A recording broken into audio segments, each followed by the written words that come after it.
Muhammadiyah itu satu sisi juga berkawan, bekerja sama, tapi satu sisi juga kita didorong untuk bersaing secara baik,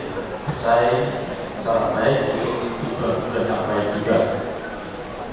Itulah dari Muhammadiyah. Nah, itulah saya kira karena ada dorongan untuk melakukan persaingan secara baik dan tujuan yang baik, itulah Muhammadiyah menjadi terpacu untuk maju terus. Bapak Ibu sekalian, alhamdulillah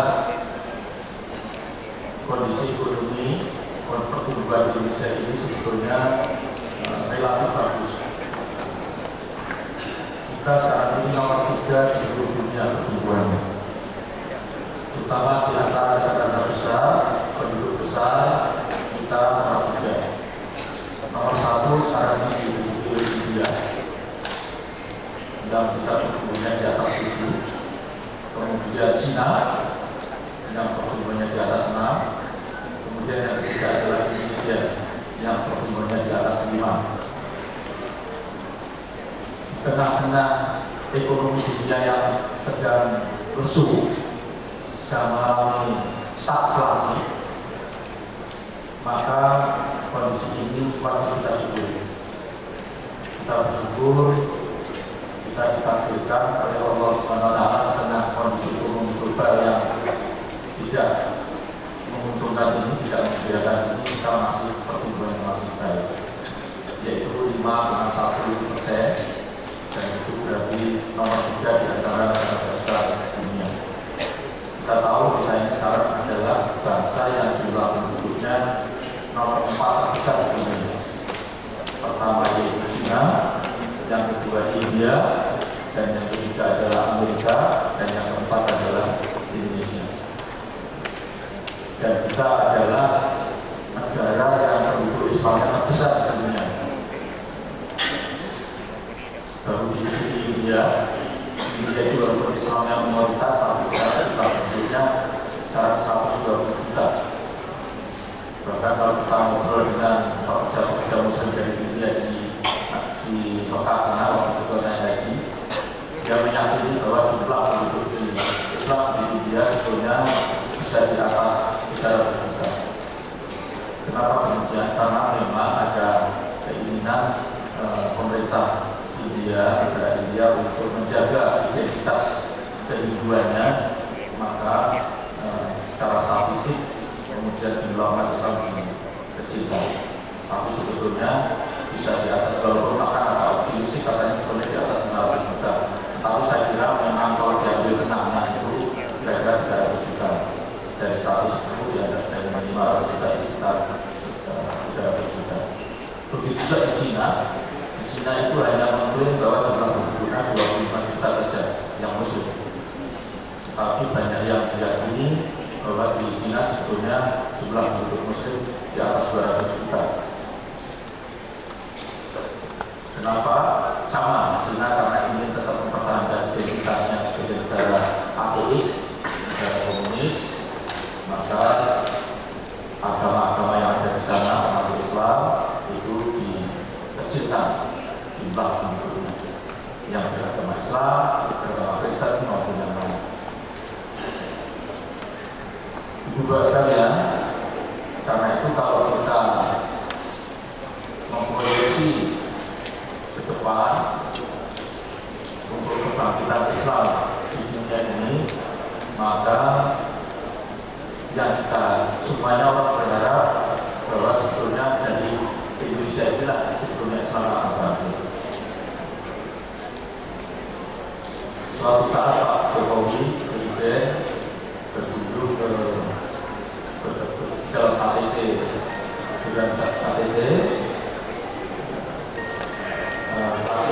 non-blok, banyak yang mendesak, menanyakan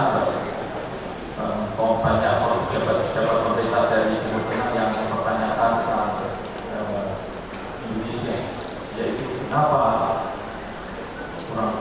Indonesia ini bersemangat sekali memulangkan mengirim mahasiswa ke negara Timur Tengah untuk studi Islam. kirim ke Mesir, kirim ke Saudi Arabia, kirim ke Turki, kirim ke Maroko, ke Indonesia. Itu terutama negara-negara Muslim Afrika. Justru mestinya mereka lah yang datang ke Indonesia belajar Islam di Indonesia. Jadi katanya itu Presiden Jokowi, kalau kamu mengirim Anda mengirim mahasiswa banyak dari komunitas itu, karena kita ini sekarang juga sedang bisa percaya dengan komunitas, justru malah kita percaya dengan Islam yang ada di Indonesia. Atas dasar itu maka sekarang Pak Presiden sedang menggagas akan mendirikan Universitas Islam Internasional di Indonesia ini yang ada di Inggris di seluas tanah sekitar 2,3 hektar, dan disitulah nanti memang akan menjadi kampus studi Islam internasional yang mahasiswanya tidak dari Indonesia tapi adalah mancanegara.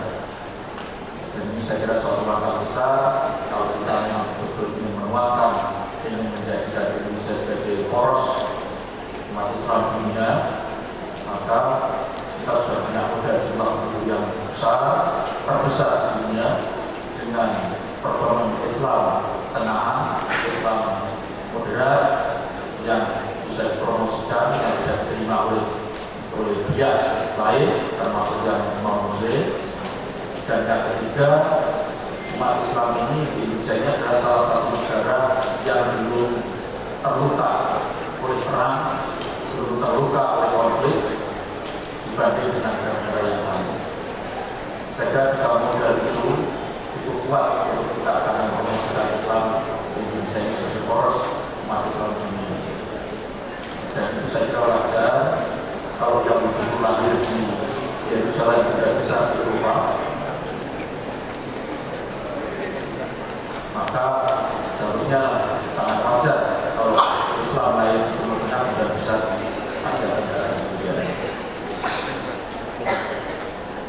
Bapak Ibu sekalian, di dalam Al-Quran saya kira kita semua sudah banyak yang hafal itu ada ayat yang menyatakan bahwa kejayaan bangsa ini itu oleh Allah sengaja dipilih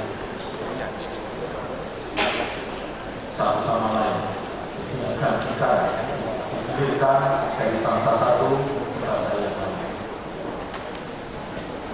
Sedangkan umat Islam itu ada saatnya umat Islam itu berada di puncak, tapi juga ada saatnya umat Islam itu berada di bawah.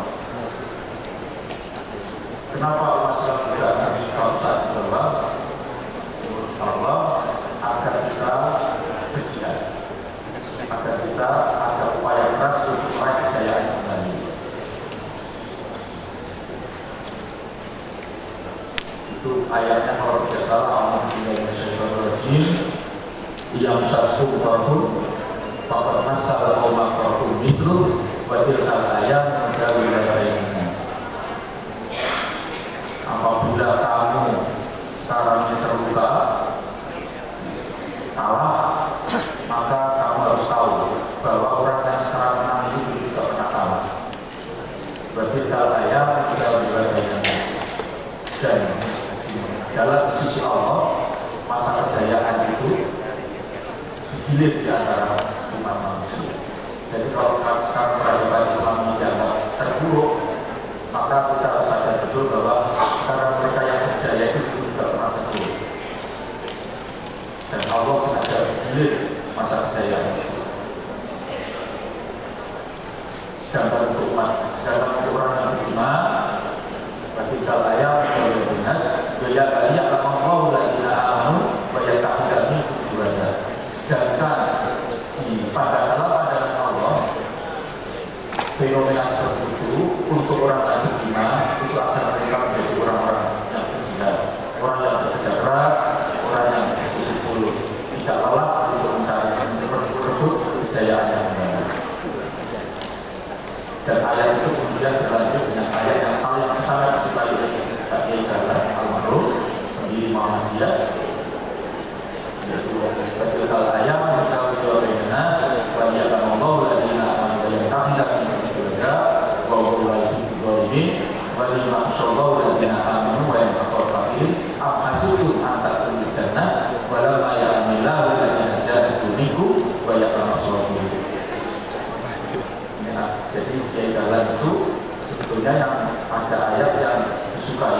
selain al-ma'un itu adalah ayat yang menyatakan am hasibtum an tadkhulul jannah walamma ya'lamillahu alladziina jahadu minkum wa ya'lamus shabirin.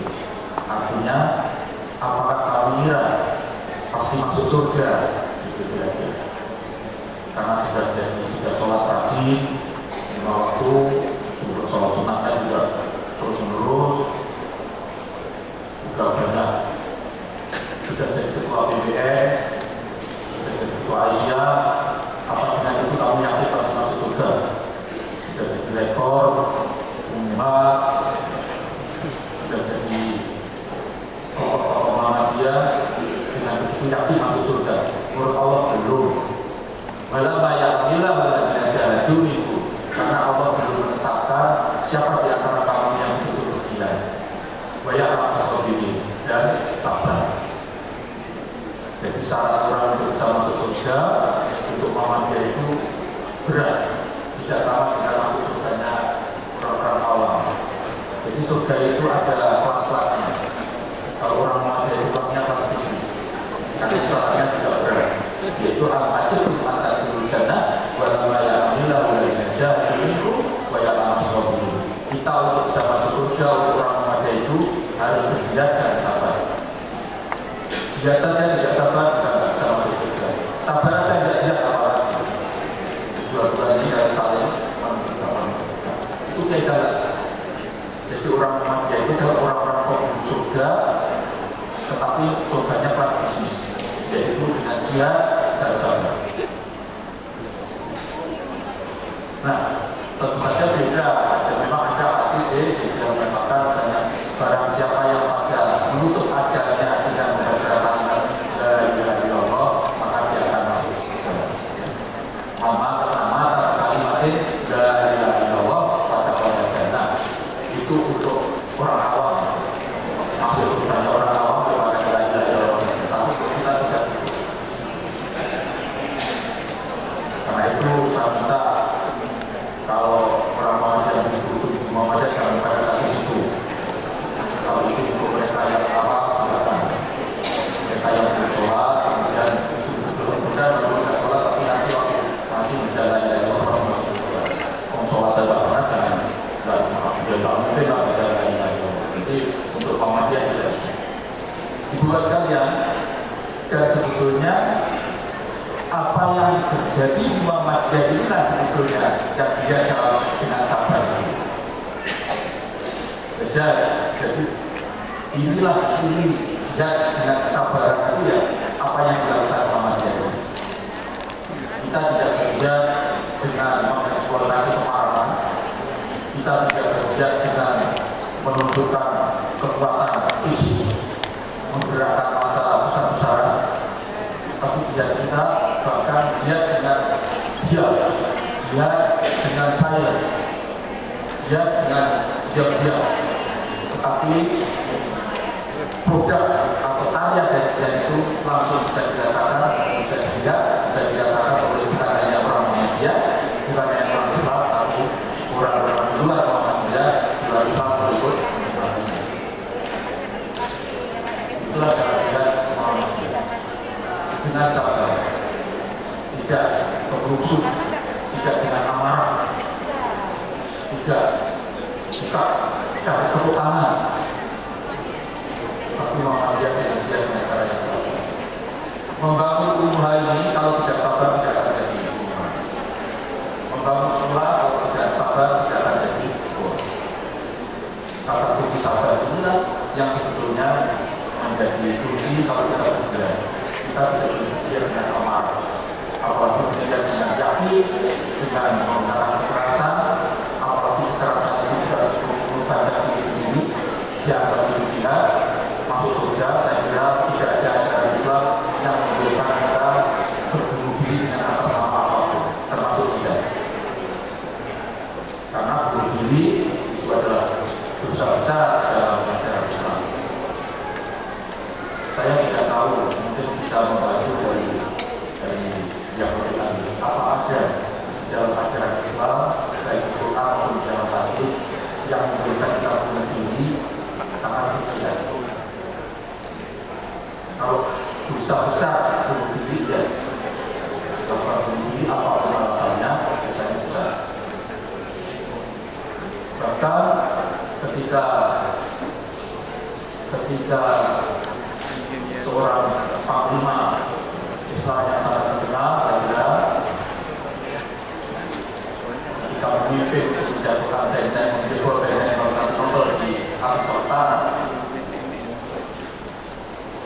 dia orang yang bisa menjebol benteng itu, benteng Romawi itu, padahal sudah sejak puluh tahun, sejak dulu tidak pernah ada yang bisa menjebol itu. Kemudian, tapi apa yang dilakukan umat Bapak? Panglima itu kemudian dipanggil dan dihentikan oleh Bapak. Kenapa? Karena dalam taktik pertempuran yang berusaha menjebol benteng Romawi dan Utara itu dengan cara mengorbankan banyak orang berjaya, menggunakan taktik mengaliri, membajiri orang menuju ke pintu benteng itu. Sehingga setelah sekian ribu orang tewas, ada beberapa orang yang bisa berhasil memanjat tembok benteng itu dan kemudian membuka pintu dari dalam. Tetapi itu mengorbankan beberapa orang. Khalid juga dipanggil oleh Bapak, pecah dan diganti oleh ibadah penjara. Walaupun waktu itu Khalid bilang, saya pernah mengatakan Allah, saya pernah mengatakan Allah, tapi Tuhan menyampaikan, ya memang Allah, tapi kalau Tuhan mengatakan tapi dan salah, telah mengorbankan orang menjahit, menjadi jahat dan berani, dan bebas, untuk ambisi, untuk bisa mengukur, dan saling begitu. Maka kalau kita ke wilayah Maghrib, Indonesia, Maroko, yang terkenal bukan walaupun seorang pahlawan perang terkenal yang tapi jangan lebih dikenal ibadah penjara daripada oleh dunia. Dan kalau kita ini secara ada kota masjidnya terdiri dari tiang-tiang benteng Romawi, itu macam-macam. Perawi, kota Perawi pada Situa, itulah masih ibadah penjara. Walaupun sebetulnya yang diukur benteng itu adalah Palestina. Inilah argumen kita kenapa Muhammadiyah, itulah cara berjuang berjihad dengan sahabat itu. Saya kira cara-cara yang sangat dicintai oleh kita. Dan di dalam Al-Quran saya kira banyak sekali. Misalnya Allah asli inal insana lafi khusr illa alladziina aamanu wa 'amilus sholihati tawassaw bil haqqi wa tawassaw bis sabr. Menegakkan kebenaran itu juga dengan sabar. Dalam surat Al-Qur'an, ya binaya aqim sholata wa amir bil ma'ruf wa nahy 'anil munkar wasbir 'ala ma asaba. Kalau kita beramal ma'ruf nahi munkar, kita juga harus menegakkan dengan cara sabar. Kembali ke soal ini, jadi lain yang saya ceritakan. Jadi intinya untuk sekalian, kita harus berjuang di dalam Muhammadiyah ini, di Aceh ini dengan cara di sektor pendidikan pun kita harus semangat jihad dengan keikhlasan yang tinggi, tetapi juga perlu dengan kesabaran. Nah, begitu juga di dalam memimpin Indonesia ini dengan tingkat pertumbuhan yang sangat sekarang ini terus baik. Maka kita sudah sekarang kalau kita bekerja di dunia dalam aktivitas perkembangan ekonomi ini saya kira kita harus dimanfaatkan untuk dengan momentum ini untuk segera mempercepat perkembangan Indonesia akan menjadi negara yang maju. Dan tadi saya sampaikan kalau Indonesia yang maju pada dasarnya adalah yang maju juga umat Islam. Memang kita punya agenda-agenda di dalam negeri yang masih baik, terutama yang menyangkut hubungan umat Islam, pemerintah, hubungan umat Islam, dengan sesama umat Islam, hubungan umat Islam dengan agama-agama yang lain. Saya kira itu persoalan yang tidak akan pernah habis. Tetapi kalau kita bisa memeliharanya dengan baik, dengan semangat kerukunan, semangat keterbukaan, toleransi, itu tetap saya kira kita akan tetap menjadi Indonesia yang akan tetap menjadi persatuan Indonesia yang baik.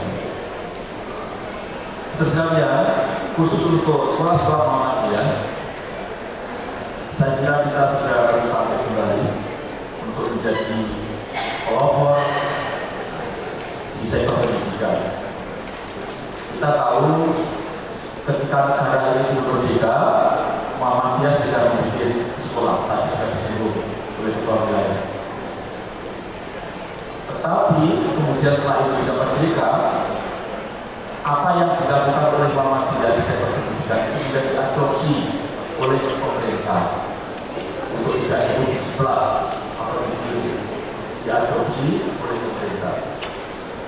Pada awalnya Muhammadiyah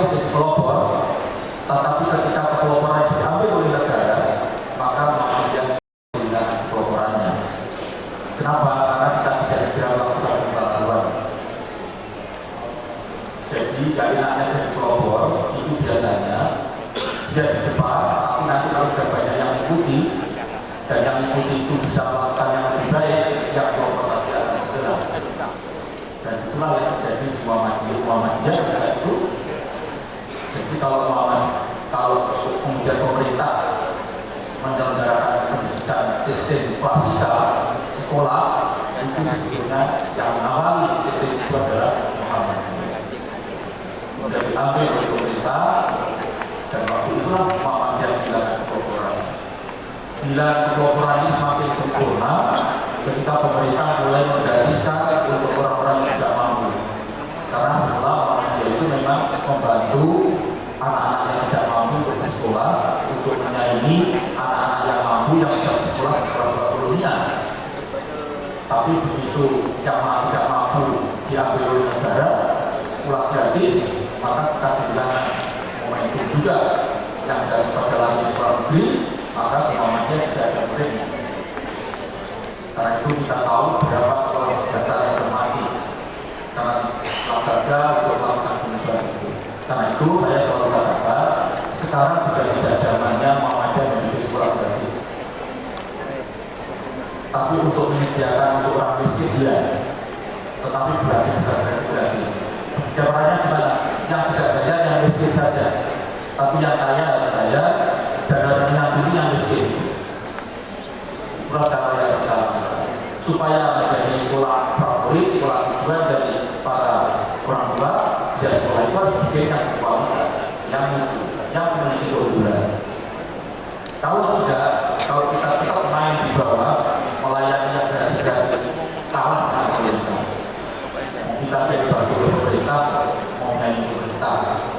Karena itu saya bisa juga di wilayah Aceh kalau ingin menyiapkan pendidikan Aceh yang berkompetisi di kancah regional maupun internasional, maka bikin sekolah-sekolah yang bermutu dan sampai Muhammadiyah yang akan berada di depan dan bawah.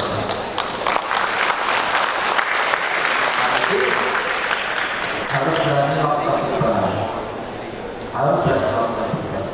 Jadi gerakan Muhammadiyah harus berubah. Dulu saya pernah juga dulu, sekarang ini kami sedang menerapkan namanya program pengembangan karakter pendidikan yang sudah diselesaikan oleh orang dari Budi School. Itulah pilihan kita kalau kita ingin mau bersaing dengan kawasan Asia. Karena seluruh negara-negara maju di Asia ini dia sudah menyelenggarakan pendidikan yang dengan waktu yang cukup panjang. Kalau masih di Aceh atau dimanapun, anak SD kelas 1 pulangnya jam 10, anak kelas 6 pulangnya jam 12, ya tidak akan tetap itu. Karena waktu belajarnya terlalu singkat, gurunya pun juga belum kualitas yang baik, mau bersaing dengan Singapura yang jam 6 sore baru pulang, dengan kualitas gurunya yang sudah kualitas bagus, ya kita tidak akan bersaing. Tapi kalau ini kita bisa berubah, menyelenggarakan pendidikan dalam waktu yang cukup lama, intensif, ketat, pengawasan sekolah, dengan guru yang baik, kita insya Allah kita akan bisa meraih kemampuan yang cukup dan mampu bersaing di kancah internasional. Nah, yang pertama yang harus kita dasar kita letakkan adalah pendidikan karakter, pendidikan kepribadian, pendidikan berbakti, pendidikan akhlakul karimah dalam Muhammadiyah. Ini yang perlu. Saya kira semuanya tahu. Orang bilang orang berilmu penting, tapi orang berakhlak jauh lebih penting. Bahkan Rasulullah khusus pertama-tama bukan menjadi ilmuwan, tapi menjadi teladan dari dan akhlak. Itu kita memang maka dengan akhlak. Jadi kalau Rasulullah itu pertama kalau menggunakan akhlak. Dan inilah yang dilakukan oleh Muhammadiyah. Jadi kalau saya kemudian mengintroduksi Budi School, itu salah satunya diilhami oleh sekolah-sekolah yang sudah maju, bukan sekolah-sekolah Muhammadiyah yang sudah masih mundur. Tempat-tempat lain, kemarin saya berkunjung di SMA Muhammadiyah Sidoarjo, luar biasa. Saya tanya, hampir 70% muridnya pasti diterima di perguruan tinggi yang baik. Saya pantesan yang kuliah ternyata itu bukan karena nggak diterima, tapi karena tidak bisa diterima di program ini. Nah, jika tidak mungkin jam 1, jam 2 pulang, tidak akan itu ada sekolah jam 1, jam 2 pulang kemudian jadi semacam itu. Nah itu sekolah modern pokoknya tidak ada ini harus rugi sekolah-sekolah rugi. Kalau masih ada yang safe pagi sore karena alasan kelasnya tidak ada, dibikin sekolah baru, bikin sekolah baru. Ketua wilayah cari lahan. Nanti insya Allah bangunannya tidak bisa bantu dari pemerintah. Kalau itu sekolahnya saking banyaknya murid sehingga tetap dibikin pagi sore, dan juga bikin tata kelas agar tidak pagi sore lagi. Saya kemarin berkunjung di Maaf Budi Jaya sekolah, memang waktu itu masih sekolah darurat mungkin ya. Saya pulang hanya jam 11, itu murid sudah banyak gejala ya, gejala. Jam 11 sudah pada pulang. Saya pulang, saya kita dulu, kok sudah pada pulang? Ya Pak, biasanya pulang jam 11. Itu kan jangan saya dulu.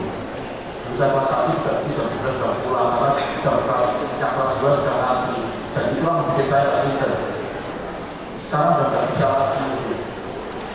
Wah, nanti makannya gimana? Memangnya kalau nggak sekolah sampai sore nggak makan? Ya kalau belum ada dapurnya ya suruh bontot saja. Mestinya syukur juga kerja. Mestinya kepala daerah punya kebijakan memberikan makanan